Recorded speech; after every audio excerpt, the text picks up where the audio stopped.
Hello, and welcome to the fourth video in this tutorial series on Mountains, Digital Surf's industry standard software for profiler and microscope data analysis.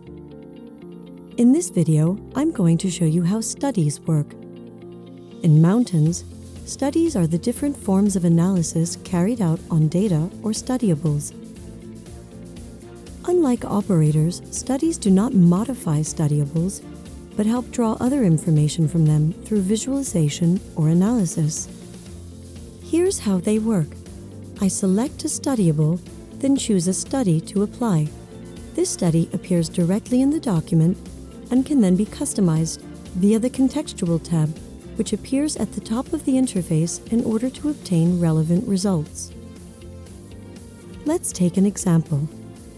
Here is a surface. I want to get a 3D view of this surface, so I use the 3D view study. My 3D view is directly generated in my document.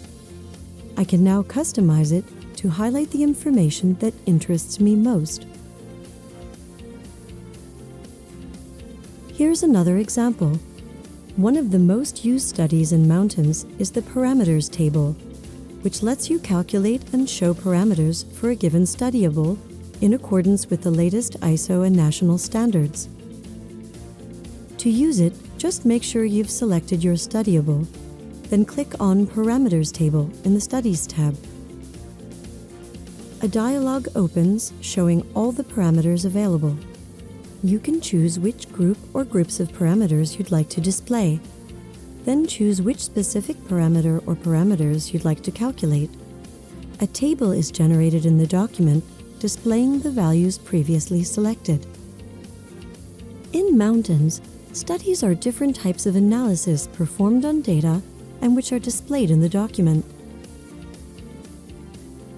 These can be graphical representations, visualizations or analysis routines, such as the calculation of parameters, geometrical analysis, or structural analysis. If you'd like to learn more, check out the next tutorial in this series.